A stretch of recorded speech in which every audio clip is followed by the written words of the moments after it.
Welcome, as I say, to our gathering this morning. And together, let's repeat our mission. Our mission to lovingly inspire transformation and be of service to the world. And our daily word today is based on comfort, and I'll ask Jane Morwood to read the daily word, please. Go ahead, Jane. Thanks, Patty. Comforted. I am comforted knowing God's presence is a blessing now and always. There are times that I mourn the loss of a loved one, or perhaps the loss of something that I treasure. I'm thankful when those around me acknowledge my loss and comfort me by expressing care and concern.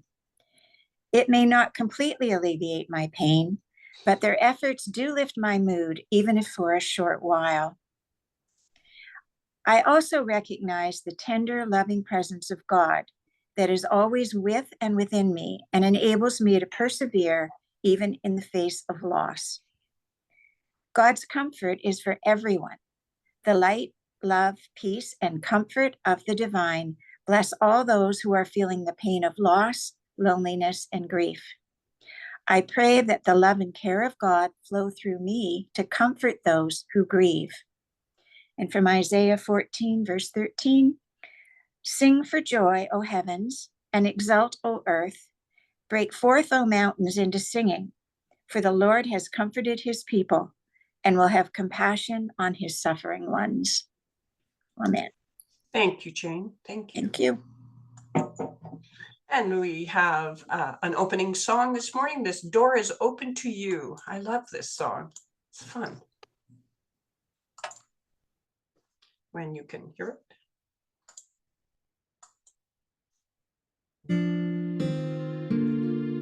No matter where you come from, no matter where you're going, here's a place where you can take comfort in the knowing that whether if you've come to stay a while or just passing through, this door is open to you.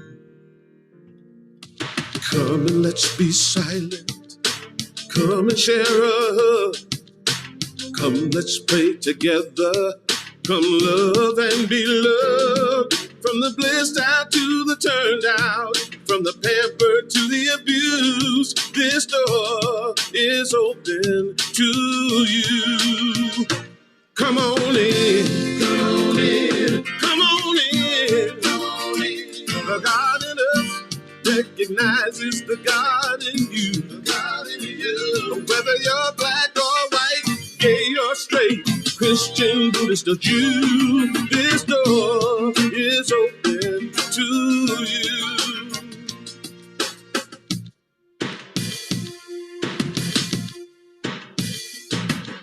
If there's some kind of trouble or pain you're going through, know that you are not alone and someone cares for you. As an individualization of divine point of view, this door is open to you. This door is open. This door right here, this door is open. Is open for you. This door is open to you. This door is open. I'm talking about this door. This door is open. I said this door is open to you. Come on in, come on in, come on in, come on in. The God in us recognizes the God in you, the God in you. Whether you're black or white or gay or straight, Christian, Buddhist or Jew, this door is open to you. I am inspired. It's May, and I'm excited about the spring. I am inspired to do all that is mine to do. And during our prayer time and during our service time, we are holding Unity Spiritual Center of Windsor and all the Canadian Unity ministers. And Jane, that includes you, because you were a Canadian Unity minister. I think we're holding all of the Unity ministers in our thoughts and prayers as we move through the month of May. And our monthly or our May affirmations, let's go through these. inner peace. I am calm, centered in divine peace. Understanding. I am radiating, center of light and understanding. I am radiating. I am a radiating center of light and understanding. Boy, the difference one word makes. Claiming divine life, I heal. Prosperity. With the consciousness of plenty, I prosper. World harmony. I am a presence of love in the world. And we welcome this morning Reverend Dr. Jane Simmons. Thank you, Jane, for getting up so early and being with us. And I know you have great adventures on your schedule today, so I will stop sharing so that you can share your screen now. Go right ahead, and I will mute my mic.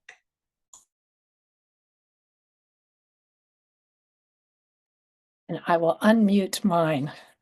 Good morning, everyone. It's always a delight to be with you. Even at the earlier hour, I so look forward to our time. I'm an early riser, so it's not that much of a stretch for me. But it's a beautiful spring day here in the Pacific Northwest, going up to 80 degrees.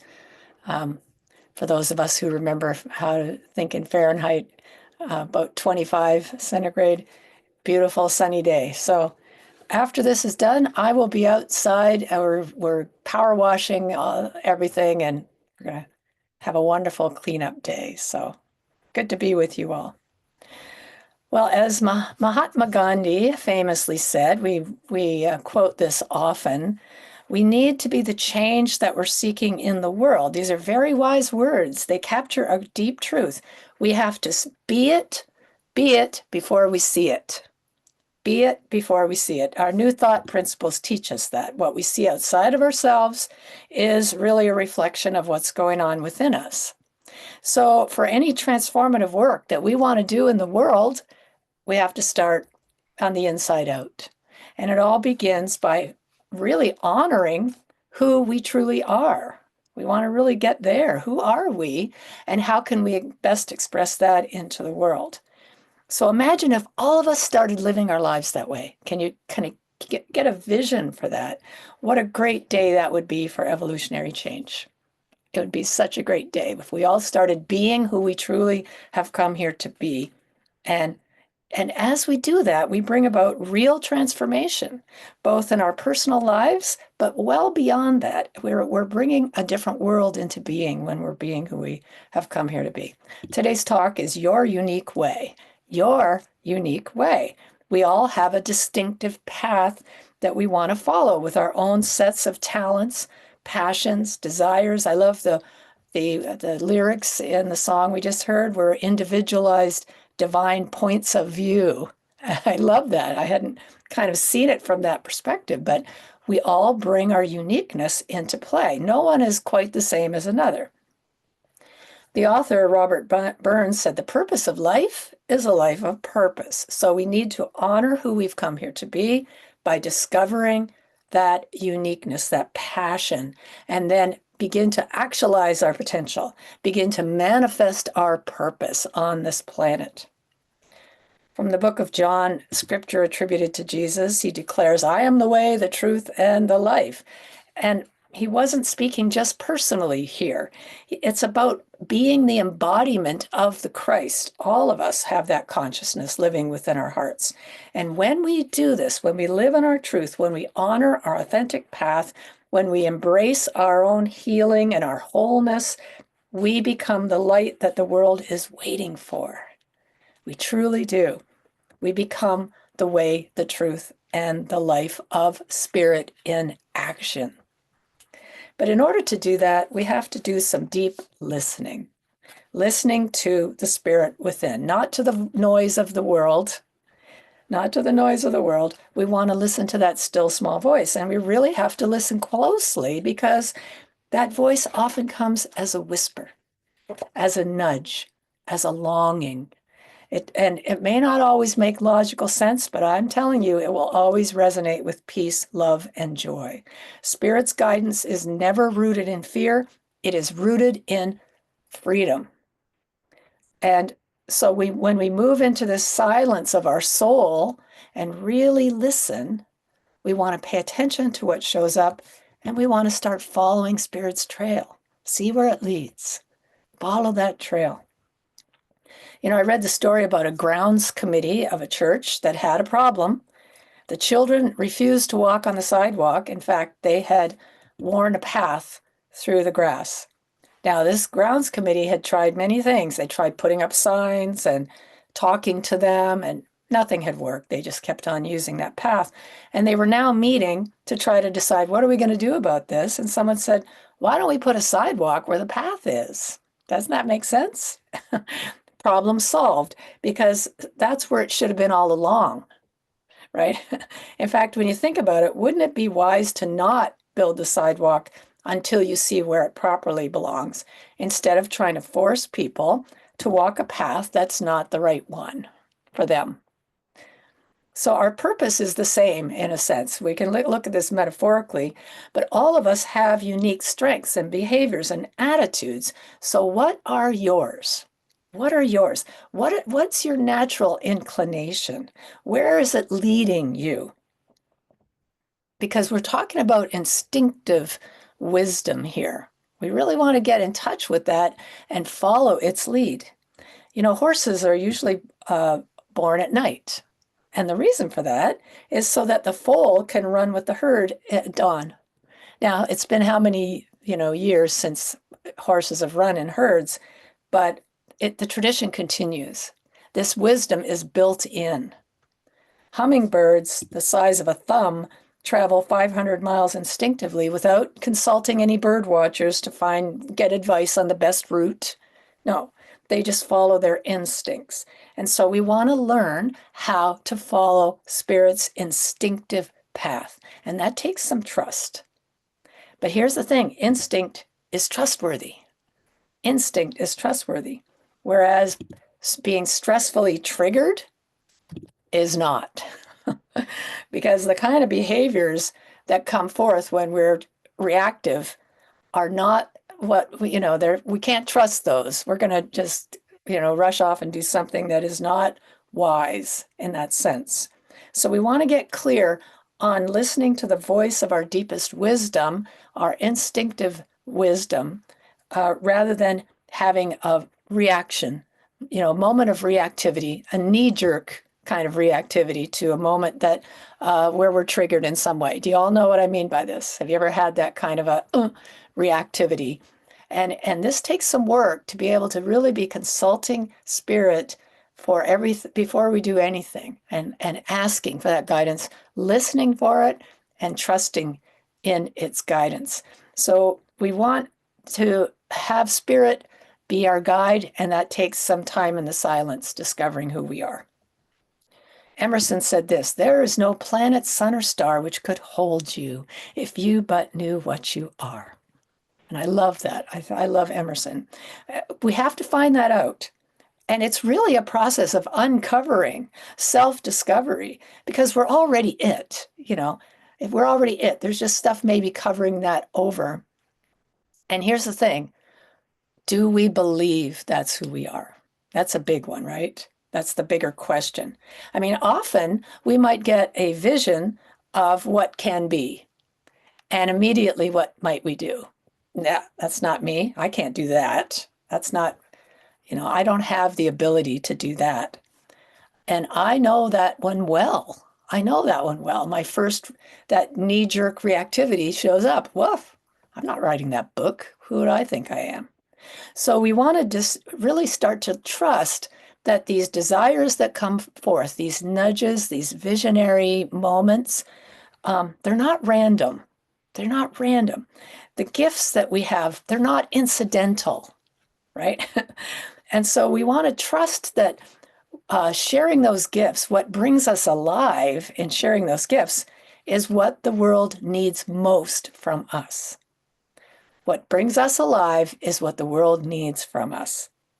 Oprah said, "Create the highest, grandest vision possible for your life, because you become what you believe." You become what you believe. But your very essence carries your purpose, your depth, your divine intelligence. So what are your areas of uniqueness? Come to know yourself and you will find your place. You'll find what is yours to do. So we want to really look at and list, what are my strengths? What do you think your gift is? And are you sharing it? Our gifts, how have you come here to bless this planet? And it's by nurturing those gifts, developing those gifts, and sharing those gifts that we do it. We're giving back to the universe what we came here to be and to do. And when we start to live our lives like this, on purpose like this, well, it's, following our bliss, as Joseph Campbell called it. We start to follow a path that is uniquely ours. So what do you love to do that makes the world a better place, or in some way contributes to the lives of others? Can you identify maybe an intention that you have that could be fulfilled right now in different ways? For instance, if your intention is to be the presence of compassion, if you have this image of that's what is yours to do, how can you fulfill that right now? How can you fulfill that intention right now? Just imagine you had 6 months to live, just found out. Is there something you'd like to change about the way you might be remembered? How do you want to be remembered? Alfred Nobel was the creator of dynamite. And when his brother died, the newspaper made an error and wrote his obituary instead of his brother's. And he read in horror how the world perceived him. They called him the Dynamite King, the great industrialist who made his fortune from explosions. None of his true intentions, none of his ideals were even noticed. So he resolved right then and there to change that. And he began dispensing his wealth through the Nobel Peace Prize for that honors positive achievements in science and the arts and in bringing peace to the world. And he was able to change his remembrance. So how do you want to be remembered? What do you stand for?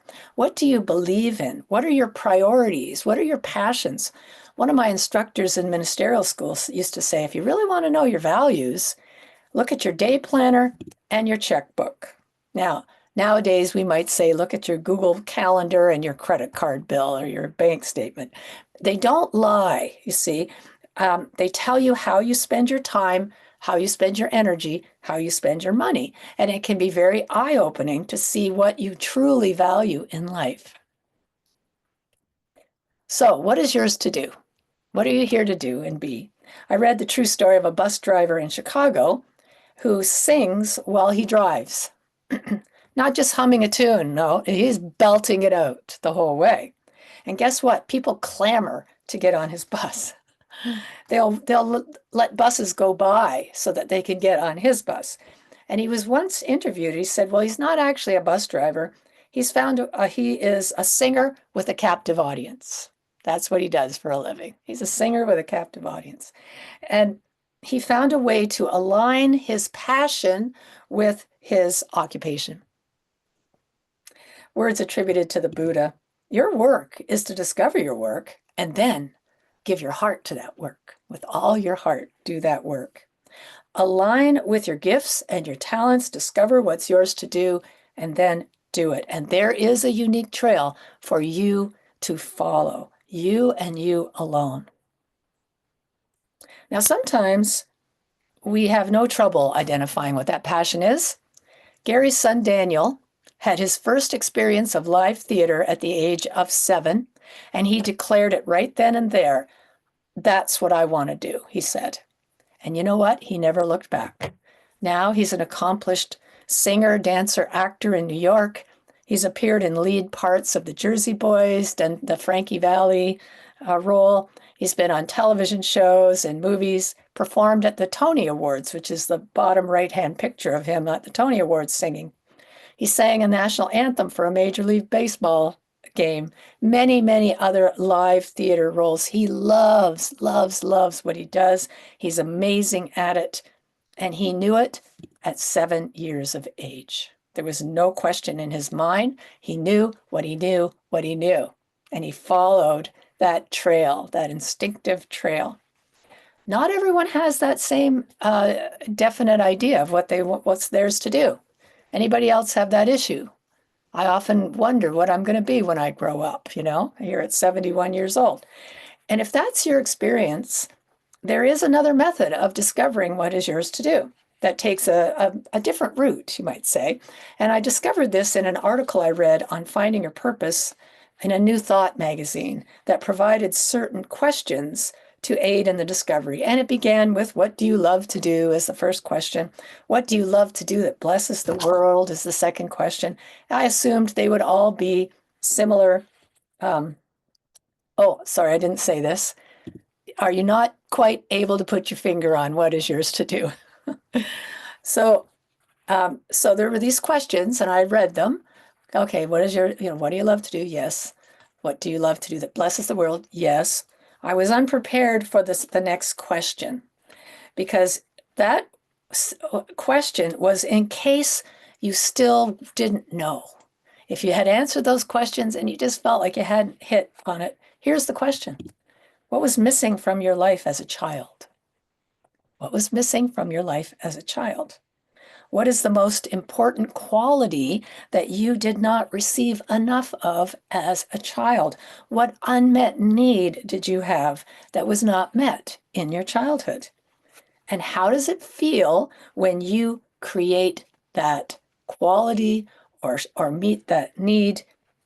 How does it feel when you share what was missing for you as a child? That one kind of put me back. Wow. So if I share my experience, when I reflected on my early life, give a picture of what happened to me, I have a December birthday, and that meant I was always the youngest in the class. I was with some of my classmates were a whole year older. They were January birthdays. So I always started school, and every year I was with kids, some of them a year older. And at that age, that was pretty significant. But then, guess what? I skipped a grade. I went from grade 3 to grade 5 in one step. Now I was with kids 2 years older than me. And in one snap of the finger, I went from friends who played with dolls to friends who were becoming very interested in going out with boys. Can you picture how that was for me?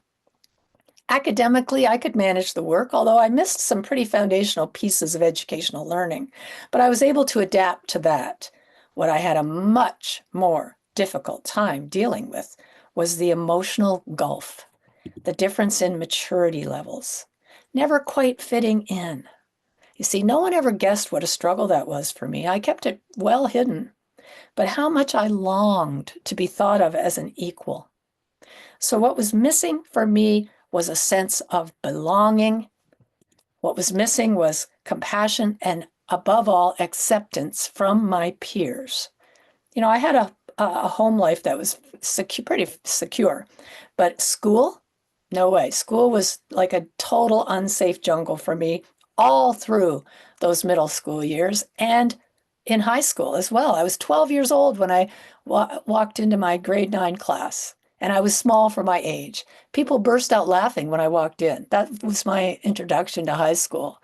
And I'm sure it's because I was this tiny little kid walking in, but I didn't think that at the time. I thought, they're all laughing at me. So what brings me joy? Well, guess what? It's creating that environment of compassion and acceptance and a sense of belonging for others. When I do that, when I do those things, I'm just in heaven, you see. And in my work in prisons, I have seen firsthand the growth, the transformation that having compassion and acceptance given to you in that moment can bring. I see it so clearly. And that's why I have a real passion for prison ministry. So what we didn't get enough of as a child is what we most want to create in the world. So can you kind of wrap your head around this a little bit? Can you see the power of that, of bringing to the world what we needed and didn't get? When we do that, we're actually giving ourselves what we needed as well. We do that as part of this, giving it to the world. And guess what? When we stop trying to get our needs met from outside of ourselves, when this need that wasn't met, when we find a way to give it to the world, we give it to ourselves first. And that is true empowerment. and we stop trying to get our needs met outside of ourselves. So as we address and meet the needs that were missing for us in our youth, something happens within us. Our inner state becomes more calm, peaceful. It has a more serene countenance to it. And when that happens, we stop manifesting the inner turmoil that we might be carrying around with us into the outer world. So imagine this with me, if this quality we didn't receive turns out to be exactly what inspires us to grow into a greater expression of spirit. It inspires us to become who we've come here to be in a greater way. And in that case, it ceases to be what's holding us back and instead becomes an asset into our own spiritual evolution, a catalyst into our soul growth. Isn't that exciting? I mean, really, if we can really start living our life this way, do you see how it can help all of us to evolve spiritually? As Robert Bly wisely says, my wound is my gift to the world. So the challenges we have faced in the past shift from being our greatest blocks to being our greatest allies in what brings forth the magnificence within us. Do you see it? No longer a block becomes an ally. And when we share that magnificence, we're sharing the light that we are, we help to heal the world. We are all infinite varieties of expressions of God. And the degree to which you get in touch with that special expression of God that you are, the light that you are, to that degree will your life be peace-filled, joyous, authentic. As Alan Watts says, a healer is someone who seeks to be the light they wish they had in their darkest moment. Be that light for others. Now, one of our greatest blocks to living our unique way is the trap of comparison. How often we look outside of ourselves to measure our own worth, to validate our path, to seek approval for simply being who we already are. Social media really adds to this. Our cultural standards that we grow up believing to be the truth. Even well-meaning family members can share their expectations and have us believing that we're less than, we don't measure up in some way, right? In my situation, because I was so much younger than my classmates, the painful truth was that those people were more mature than me. They were more developed. How could they not be? They were 2 years older than me. But let me be clear, our souls did not come here to be someone else. When we compare ourselves with someone else and want to be that, that's not why our souls brought us here. That's not what we're here for. We came here to be uniquely who we are. So none of us are behind. None of us are late. You are not lost. You are not less than, regardless of what the outer world may be telling you. You are not less than. You are unfolding exactly as you need to in the divine timing of your own soul's becoming, and you want to let authenticity be your compass. It will point you to that unique path. Let your authenticity be your guide. From the wonderful book Callings by Greg Levoy, he says, passion is like the smelling salts of the soul. I love that. And it's what we are most deeply curious about, most hungry for, would most hate to lose in life. It is what we pursue merely for its own sake. It's what we study when there are no tests to take, what we create even though no one else may ever see it. He's describing for us what that passion can bring forth in our lives. And as we honor ourselves, truly honor ourselves, discover and express our own unique way, we begin to bring our own little piece of heaven to earth. What does your piece of heaven look like? What does your piece look like? What is Spirit asking you to birth, to express, to reveal? What calls you? What excites you? What's your passion? What are your dreams? Spirit can show us if we ask. And then we can either dance with our illusions. I dance with my illusions all the time. But when I catch myself, now I can dance with my dreams. And I don't know about you, but dancing with dreams seems like a much better match to me. Let's dance with our dreams. The future belongs to the dreamers, the people with vision and creativity, the dancers with the dreams. It takes courage to dance with your dreams. Daniel Pink says the future belongs to a very different person with a very different kind of mind. And he lists them: creators, empathizers, pattern recognizers, meaning makers. And he goes on to say, these people, artists, inventors, designers, storytellers, caregivers, consolers, big picture thinkers, they will now be reaping society's richest rewards. You see? So when we discover what our purpose is and begin doing it, moving towards it, we're starting to dance with those dreams. And we just need to take one little step. It could be a baby step.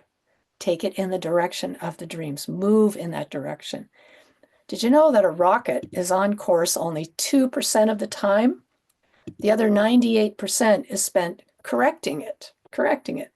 Even so, guess what? It reaches its destination. Why? Because it's programmed to get somewhere specific, right? It's programmed to arrive at a certain place, and the ship's computers are constantly making the adjustments to get it there. So we want to let our heart be doing that for us. Let your heart lead you in the same way, helping you to discover your calling, giving you guidance, allowing Spirit to show you that path and take those steps. Consider if you have maybe been trying to arm wrestle transformation in, like I have, and instead be the hummingbird, following your natural instincts. Spirit will lead you to your passion in life. And if we keep looking within, we will find our way out. So, to find your unique way, look for what makes your heart sing, that blesses the world. Look for what your dreams are telling you, what your instincts guide you to do, and do that. Look for the divine pattern. Feel it. Act as if. Walk toward whatever it is you're envisioning. Allow those things to unfold. And if you're still unsure, take some time without judgment, without blame, to discover what was missing from your childhood and find a way to give that away. Recognize it as the hidden gift that is yours to give. Make sure that you give it to yourself first. So are you ready to more fully move into being who you've come here to be? We can be the change that we're seeking, and we do it right where we are, moment by moment, as we choose to be on purpose. We are here to make a difference, and Spirit is leading us on that path right here, right now. And as we recognize and express the truth of who we are, being love in action, guess what? We begin to embody the beloved community. We begin to actualize the purpose of our spiritual community, lovingly helping transformation happen. And we do this one heart at a time, each in our own unique way. So let's do that. And so it is. Let's take a breath now. As we give thanks for our own uniqueness. And we turn within now for a time of meditation. We're going to focus on the heart center. You can put your hand on your heart if you choose. But begin to follow the breath in and out. And just gently release any thoughts or cares or worries that you've brought here today. Anything that is keeping you from being totally present.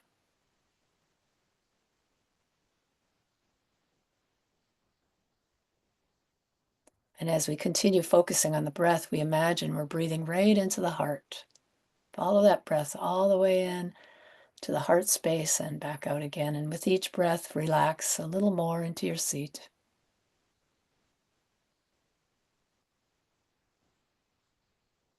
And now bring into your awareness someone that you are so grateful for in your life. Could be a beloved partner, a friend, someone who has blessed you in a big way. Choose someone who, when you think of them, it actually activates gratitude. You want to feel it. You don't want to just think about it.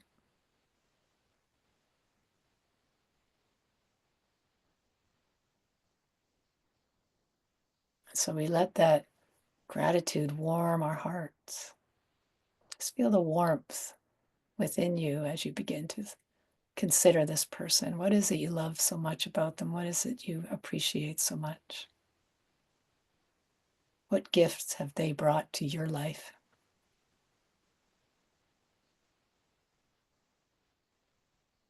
And with the next breath, we let it expand beyond the heart. Let that warmth grow, radiate, and fill your body. Notice every cell of your body beginning to awaken, be invigorated. Feel your aliveness when this high vibration of appreciation is moving throughout your body.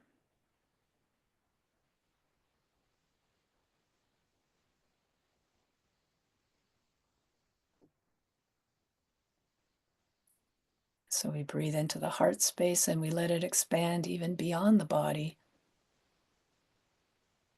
knowing that we can each be the presence of spirit in action.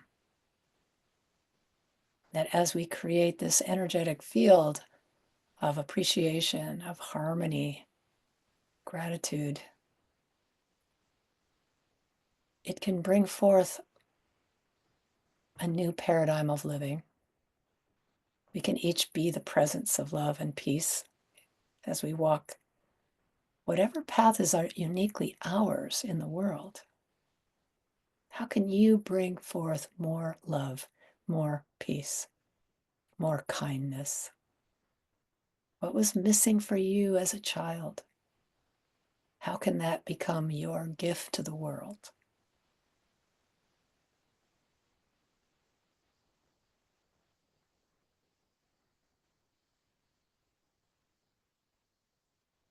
So we sink our awareness deep, deep within the body, giving thanks for being able to be the change that we are so seeking in our world right now. We have to be it to see it. God is our source. It's an everlasting source, a fountain of love and joy and kindness and caring. It's our true nature to be this way. And as we join together as one, even though we're physically not in the same room with each other, we are creating an energetic field that is a blessing to our world. And for the opportunity to be love in action, we are grateful. And so it is. Amen.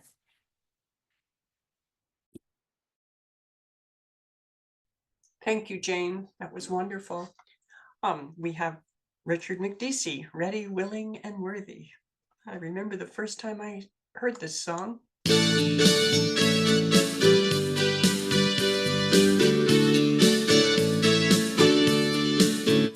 I'm ready, willing, and worthy to open my heart and receive all of the heavenly blessings there for me when I believe. I'm ready, willing, and worthy, and that's all I have to be. 'Cause when I'm ready, willing, and worthy, God is able to bless me. Once there was a poor man who lived a godly life, now stood before his Maker, asking why he'd been passed by. He was then led to a storeroom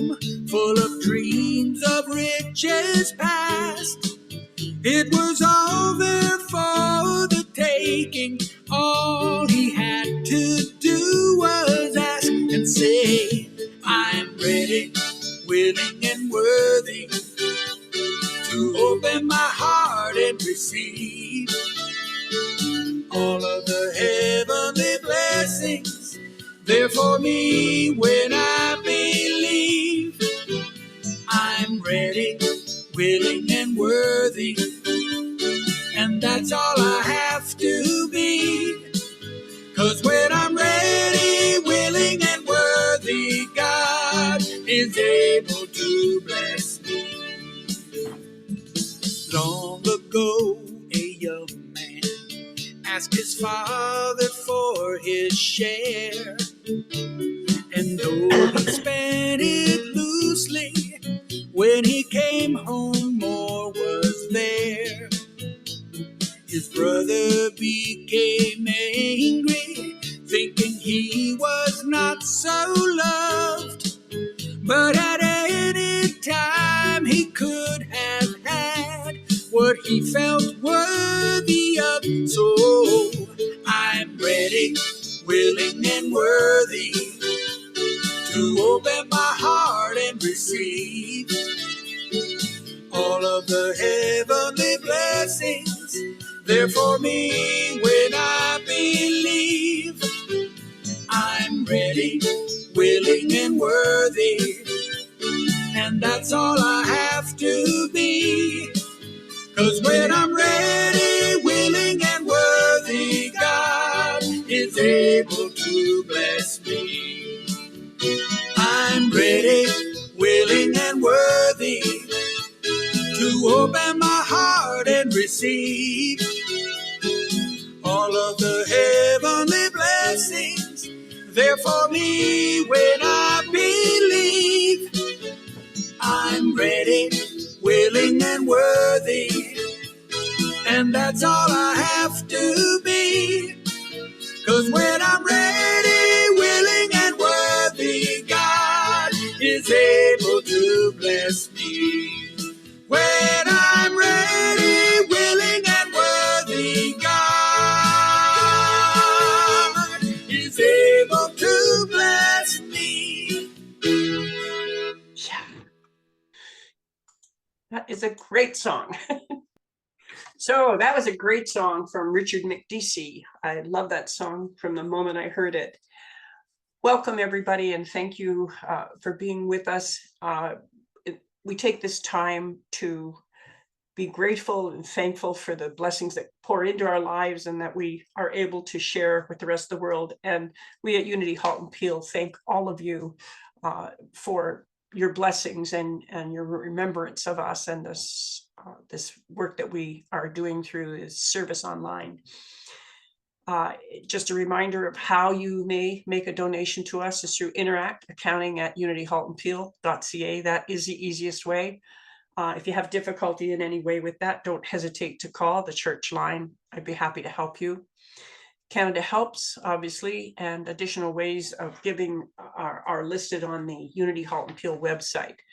Thank you, thank you, thank you for your continued support. And as we've shared in the past, and we continue to share, Eden Foods for Change is one of our main charities that we support. They get 50% of our monthly tithe, and Unity Canada gets the other 50%. And once a month or once a quarter, we find another charity in the area to receive a portion of our gifts. We have been pouring our support into Eden Foods for a long time because they do more than just food. They provide education on how to work in a kitchen, and they help with utilities for people in need, and even are able to give them a credit slip for buying boots and coats and that sort of thing. So we're very impressed with how wide their ministry stretches. So thank you for sharing in your gifts and the opportunity for us to continue to bless our wider community. And together, this prayer of gratitude: divine love now flowing through me blesses and multiplies all that I am, all that I have, all that I give, and all that I receive. and it is a blessing wherever it goes in the world. Thank you, God. So, our announcements. Out of my mouth, walking the path of dementia, a different way of being in the moment. This is Wendy Carr, and from her own personal experience, she is going to share this YouTube live podcast on Wednesday, May 28th at 4 p.m. I am really putting this in my calendar. I want to see this. Dementia is touching my life in so many ways. There's 3 or 4 people, close people around me that are going through this. And Wendy is sharing from her own personal experience. So this is going to be an incredible podcast, I believe. So please join us if you can, May 28th at 4 p.m. Next, on June 1st, Wendy will be joining us with and I guess that's next week. June 1st is next week. I am confident, our affirmation for the month of June. I am bold and confident. I live with divine audacity. Join Wendy for a discussion of how on June 1st. Wow, that's next week. And if you're joining us for the first time, there are some visitors with us this morning. Thank you for being here. And if you're interested in how to see more of what's going on or to sign up for our newsletter, look to our website there. It's unityhaltonpeel.ca, and you can sign up for the newsletter. You can see what's going on with Unity Canada, and you could see our calendar for the months in advance as to who our speakers are or what spirit groups might be being offered. The new spirit groups will be put up over the next couple of weeks. There are a couple of them that are going to run over the summer. And at this time in our service, we'd like to take a moment to just bless the children and youth of Unity and of our world. So together, children and youth of Unity and of the world, we love you, we bless you, and we appreciate you just the way you are. I am grateful for all of the children in the world. My eldest granddaughter turned 16 this past week, so that was a mind blower for me. I remember that baby being put in my arms, just seemed like yesterday. Amazing. And we close today with the prayer of protection. The light of God surrounds us. I am light. The love of God enfolds us. I am love. The power of God protects us. I am power. The presence of God watches over us. I am presence. Wherever we are, God is. I am divine. Amen. And we close with Sue K. Riley, I choose love. Peace. Oh, we do have Sue K. Riley. Come on.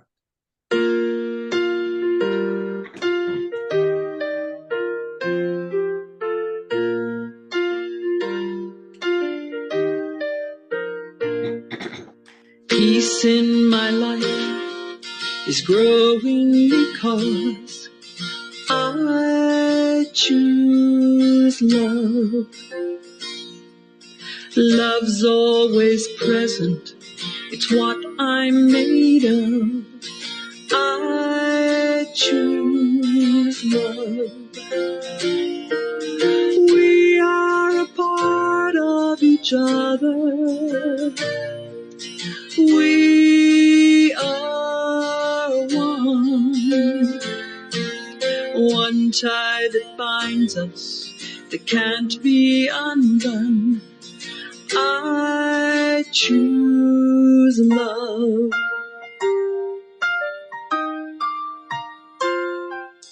I choose love. Peace in my family is growing because I choose love. Let love be present. It's what we're made of. I choose love. We are a part of each other. We are one loving family, sharing one son. I choose love.